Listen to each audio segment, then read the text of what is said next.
بسم الله الرحمن الرحيم. كتاب أنزلناه إليك مبارك ليدبروا آياته وليتذكر أولو الألباب. صدق الله العظيم.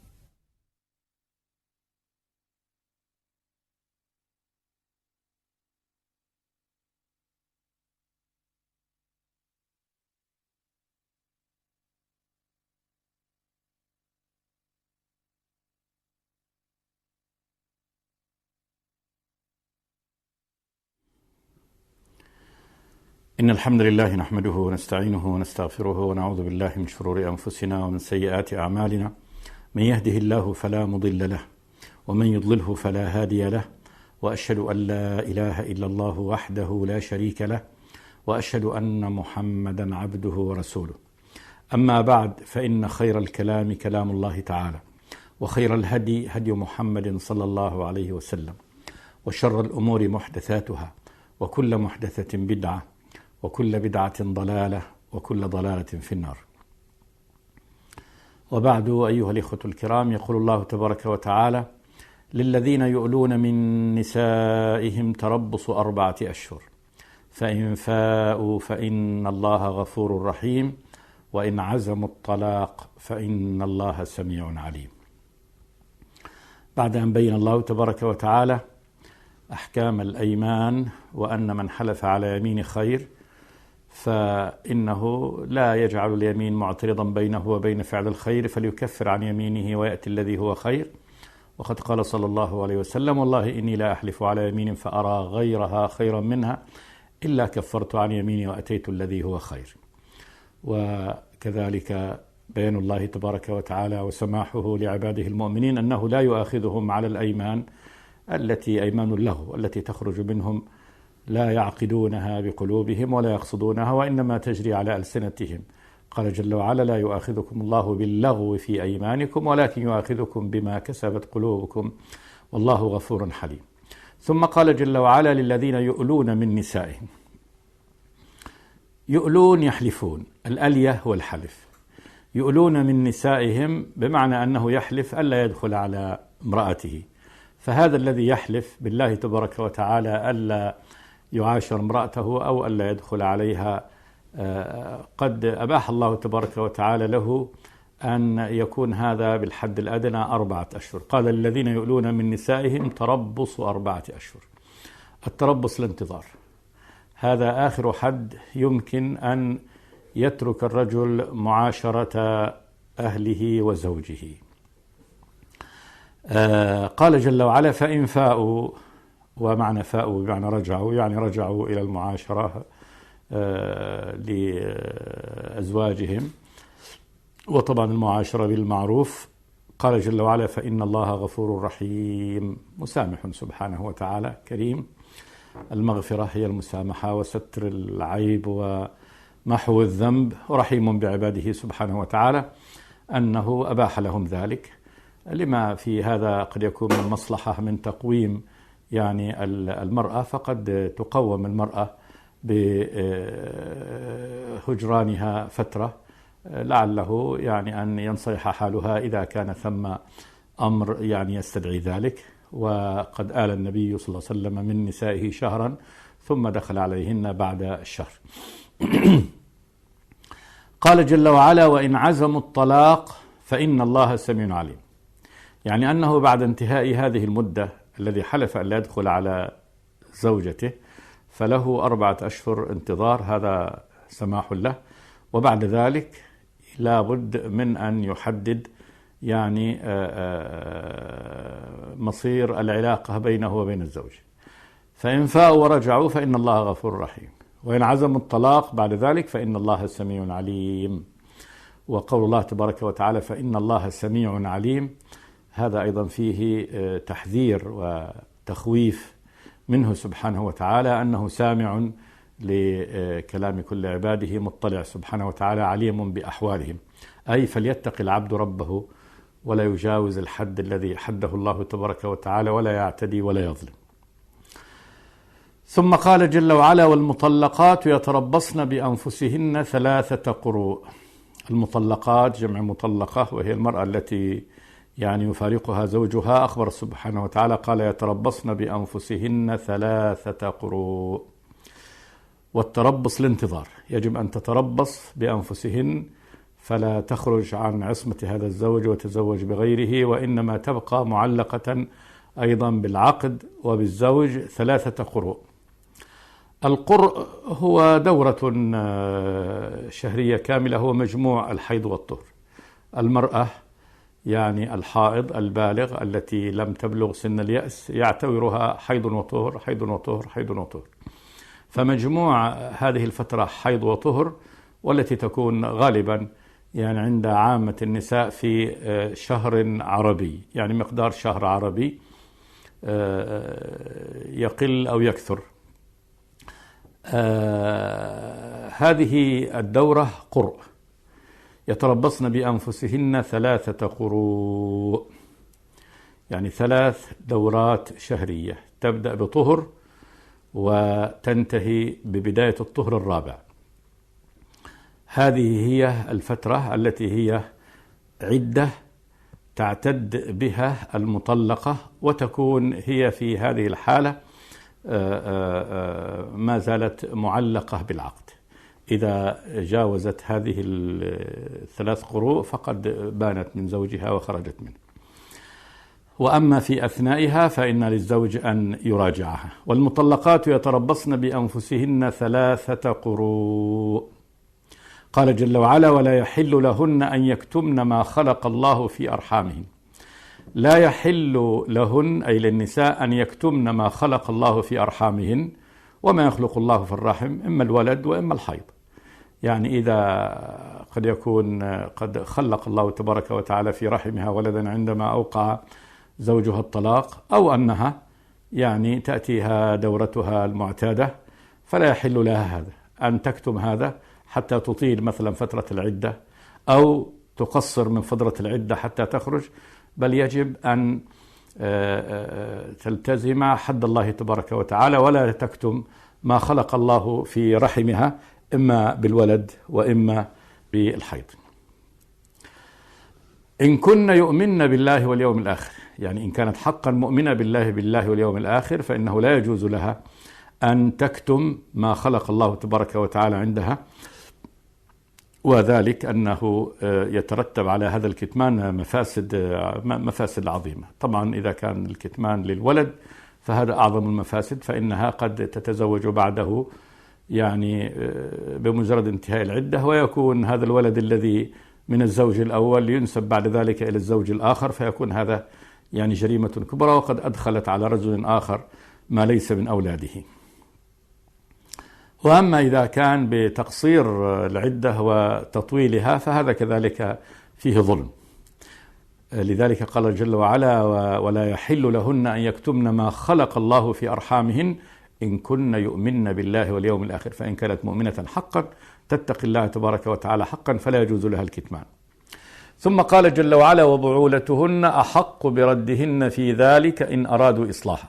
بعولتهن أزواجهن، البعل الزوج، أحق بردهن أي إلى عصمتهن وإلى عقد النكاح في ذلك، في هذه مدة القروء 3، إن أرادوا إصلاحا، إن أراد أن يصلح ما بينه وبين زوجه ويعود مرة ثانية إلى العشرة بالمعروف وإلى الاستمرار في عقد الزواج. وجعل الله تبارك وتعالى هذا الأمر إصلاح، لأن بقاء العقد لا شك أنه خير من قطيعته، فبقاء النكاح إصلاح، وأما القطع فهو نوع من الفساد، لأنه فرقة وشتات. إن أرادوا إصلاحا، قال جل وعلا: ولهن مثل الذي عليهن بالمعروف. ولهن للنساء مثل الذي عليهن بالمعروف، لهن من الحقوق مثل الذي عليهن من الواجبات، كل بالمعروف. فقد وزع الله تبارك وتعالى الحقوق والواجبات بين الزوج وزوجه، بين الرجل والمرأة، بعدله سبحانه وتعالى وإحسانه وحكمه بين عباده سبحانه وتعالى. ثم قال جل وعلا: وللرجال عليهن درجة. جعل الله تبارك وتعالى درجة على على المرأة. قال أهل العلم إن هذه الدرجة هي القوام، وهي أن يكون عقد النكاح بيده. فهذه درجة جعلها الله تبارك وتعالى الرجل أن يكون هو القائم على البيت، كما قال تبارك وتعالى: الرجال قوامون على النساء بما فضل الله بعضهم على بعض وبما أنفقوا من أموالهم. وكذلك من هذه الدرجة أن يكون عقدة النكاح بيده، فهو الذي ممكن أن يحل هذه العقدة بإرادته المستقلة. يعني لا يشترط أن تجتمع إرادته مع إرادة الزوج على الطلاق، بل بإرادته المستقلة ممكن أن يفصم هذه العقدة. فهذه الدرجة كذلك أن عقدة النكاح بيد الرجل. وللرجال عليهن درجة والله عزيز حكيم. الله عزيز غالب سبحانه وتعالى، لا يغلبه أحد، وقد شرع ما لعباده ما شرع من كونه العزيز الحكيم الذي يضع الأمور في نصابها سبحانه وتعالى. فهو غالب الذي لا يغلبه أحد، وهو الحكيم الذي يضع كل أمر في نصابه. وهذه التشريعات من مقتضى عزته وحكمته سبحانه وتعالى. ثم قال جل وعلا: الطلاق مرتان.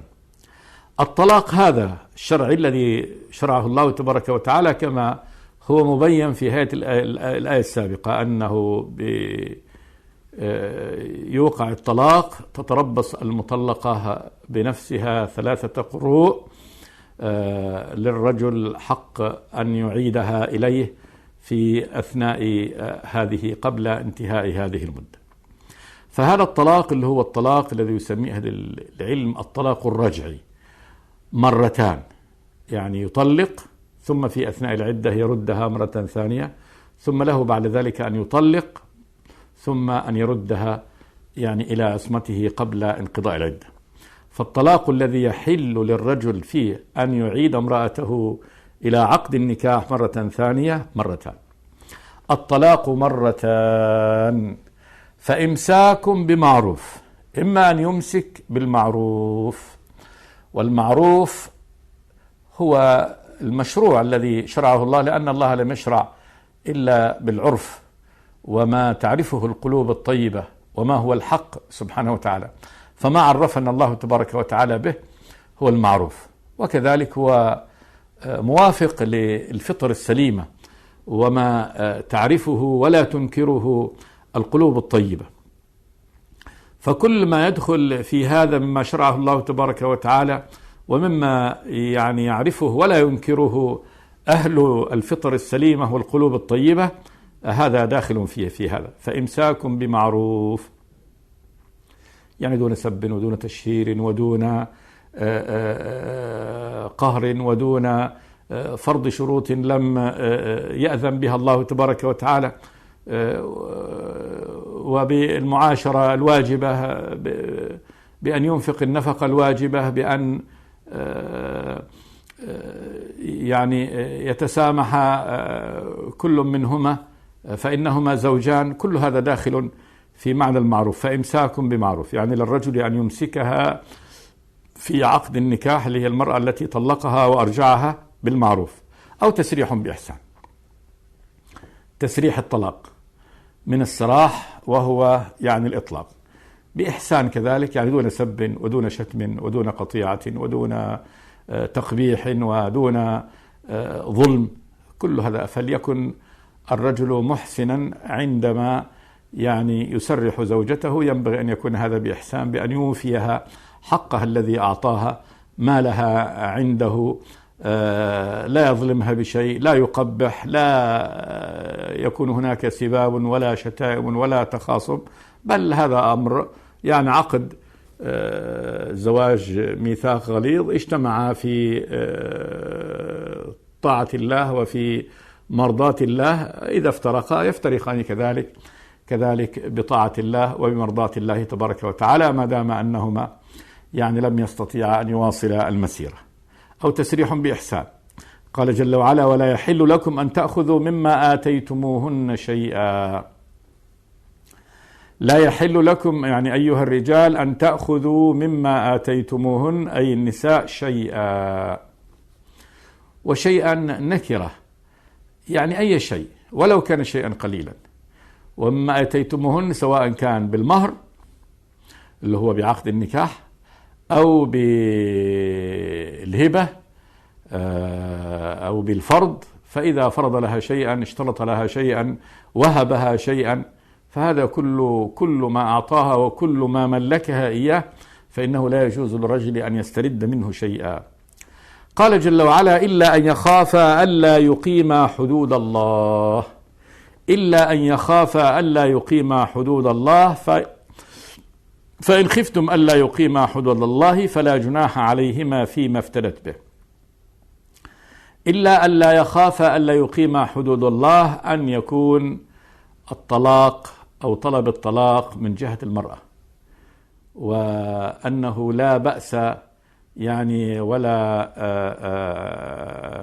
يعني مشكلة عند الرجل في بقاء الزواج، ولكن المرأة لا تريد يعني استمرار هذه العلاقة.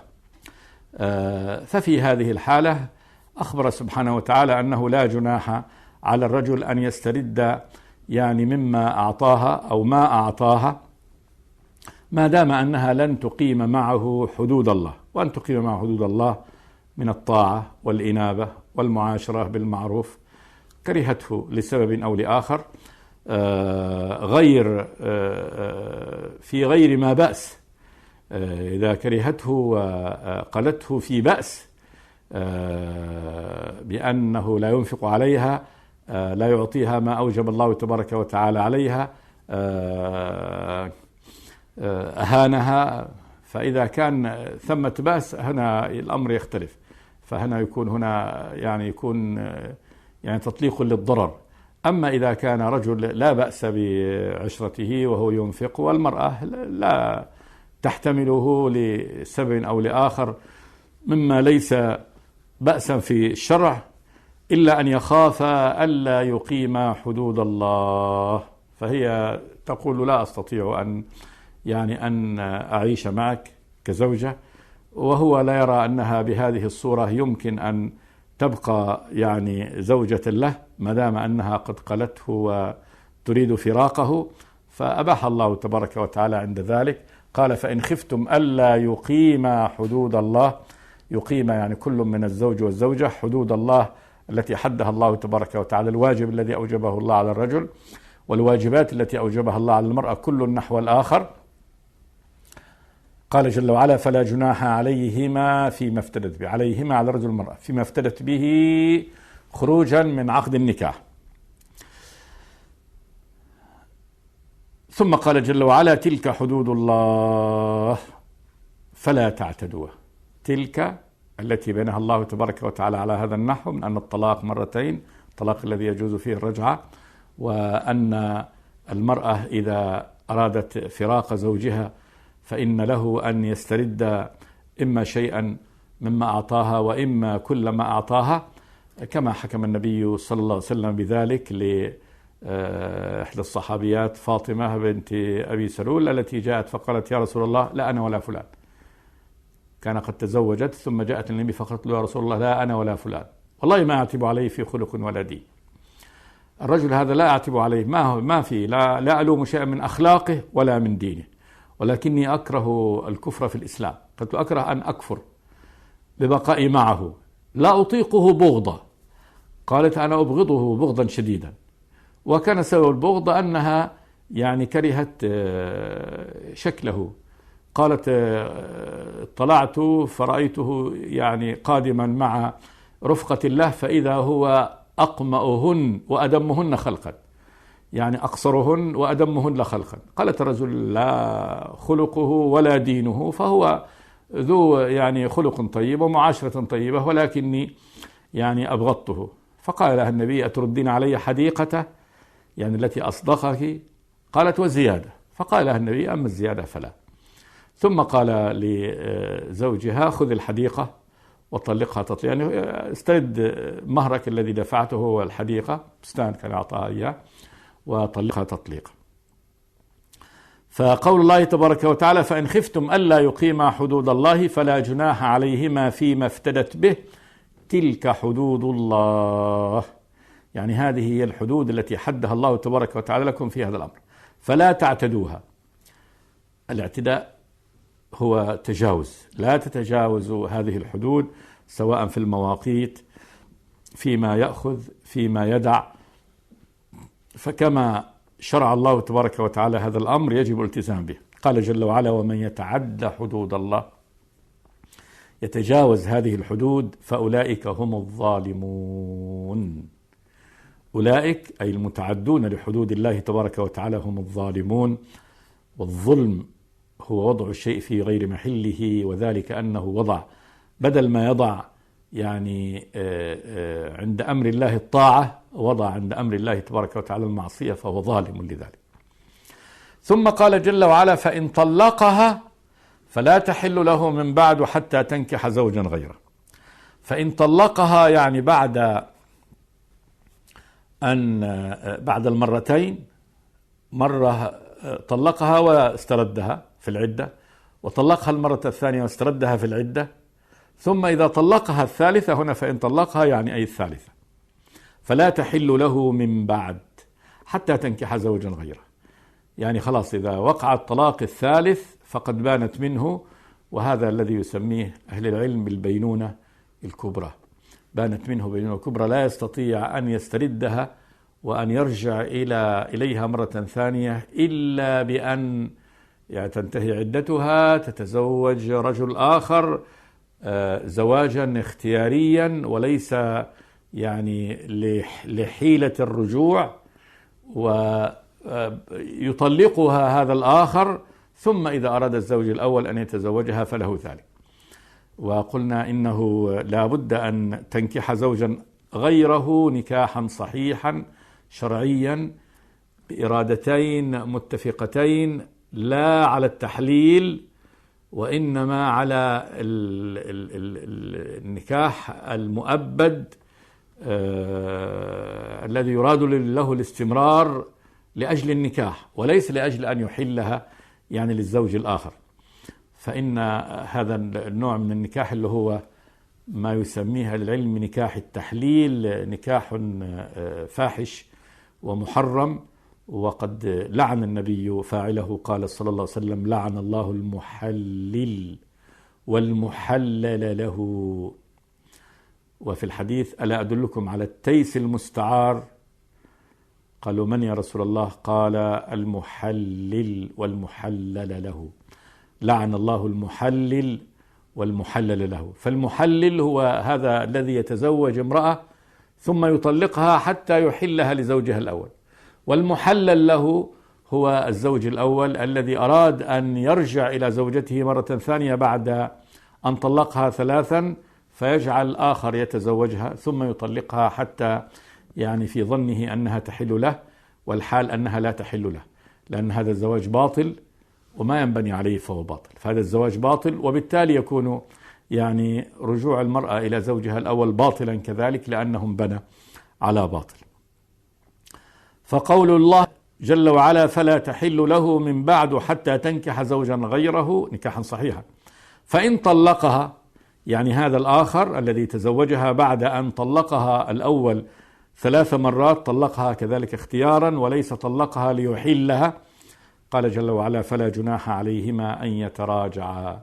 فلا جناح عليهما على كل من هذا الزوج والزوجة أن يتراجعا مرة ثانية.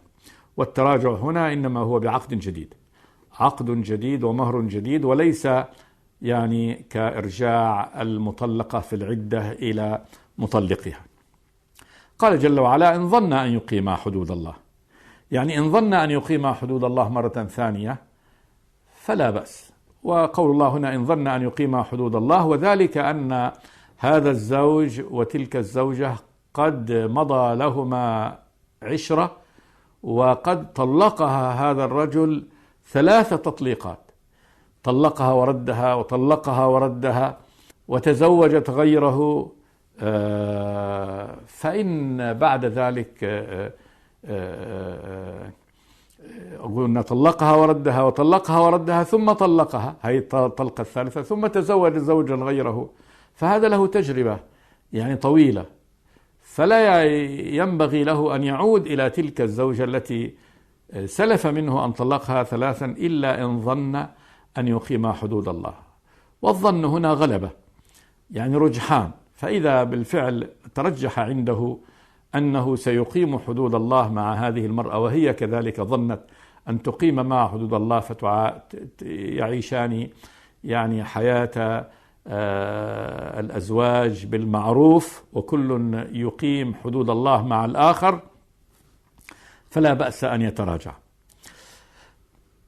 فلا جناح عليهما أن يتراجعا إن ظن أن يقيما حدود الله. قال جل وعلا: وتلك حدود الله يبينها لقوم يعلمون. تلك هذه الحدود هي حدود الله عز وجل، والله تبارك وتعالى يبينها لقوم يعلمون.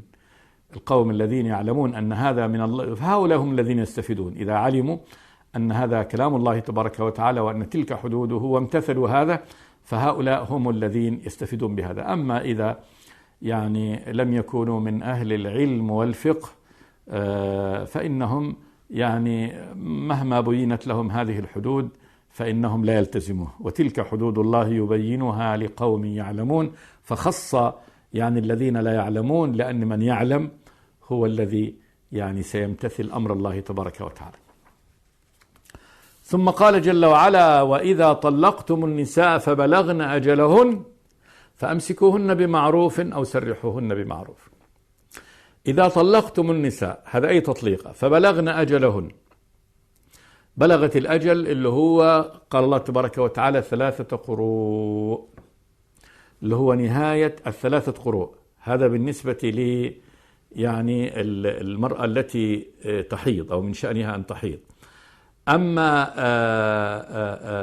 المرأة الحامل فأولاة الأحمال جاء في سورة الطلاق: وأولاة الأحمال أجلهن أن يضعن حملهن، فهذه أجلها بوضع الحمل. وأما المرأة الصغيرة التي لم تحض بعد أو الآيسة التي انقطع عنها الحيض فإن هذه أجلها 3 أشهر، كما قال تبارك وتعالى: واللائي يئسن من المحيض من نسائكم إن ارتبتم فعدتهن 3 أشهر واللائي لم يحض. فهذه نوعين من النساء، الأجل الذي أجل العدة 3 أشهر. إذن عندنا 3 أنواع من العدة أو الأجل. المرأة التي تحيض فهذه 3 قروء، والحامل أجلها وضع الحمل، والآيسة والصغيرة التي لم تحض بعد فهذه أجلها 3 أشهر.